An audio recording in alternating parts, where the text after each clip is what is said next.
嚟新年，除咗屋企要大掃除之外咧，我諗有一樣嘢咧，大家都好容易忽略嘅就係洗冷氣機啦。香港除咗夏天咧要用冷氣之外咧，其實我哋春天回南天潮濕嘅時候咧，都會開下冷氣抽濕㗎喎。但係大家又知唔知道咧？如果冷氣機嘅隔塵網積塵，就好容易令到呢個製冷度減弱啦，增加電費啦，更加會影響健康喎。所以定期洗冷氣咧真係非常之重要㗎。除咗有冷氣機賣之外咧，我哋仲新推出咗室內掛牆式分體冷氣機長效抗菌消毒蒸洗服務。首先我哋咧就訪問下師傅先，你建議幾耐清洗一次冷氣機咧？1年唔到啦。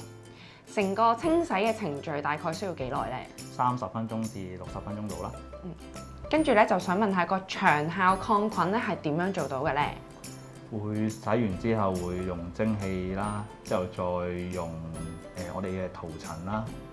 咁佢就會喺個蓋面度形成咗道膜，就唔會俾個細菌滋生啦。大概6個月到嘅效能係。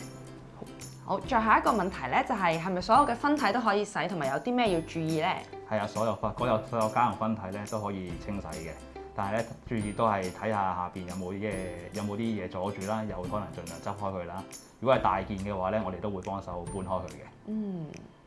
咁最後一個問題咧，就係我哋洗完冷氣之後係咪會慳電啲咧？因為應該係相對就唔需要開咁大嘅度數。係啊，冇錯啊！洗完之後個風力啊、製冷量都會高咗嘅。好啦，我哋而家咧就將部冷氣放心咁交俾師傅處理啦。好啦，交俾我得啦。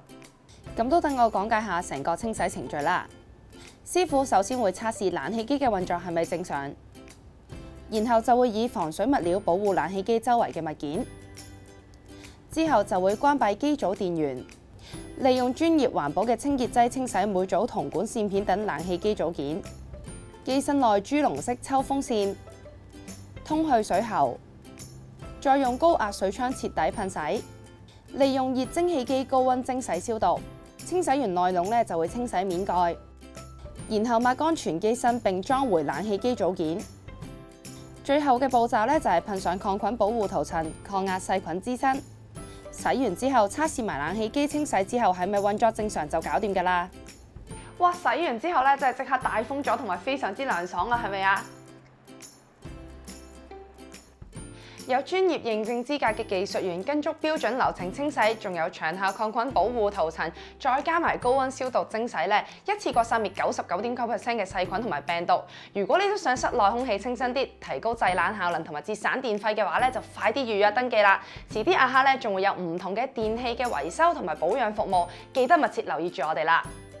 阿哈將軍澳 Monterey Place 店喺正當期樓下接近3000尺嘅店面，加埋開放式設計，環境夠晒寬敞。除咗潮流 gadgets， 各類家庭電器同嵌入式嘅廚具等等都可以喺呢度揾到。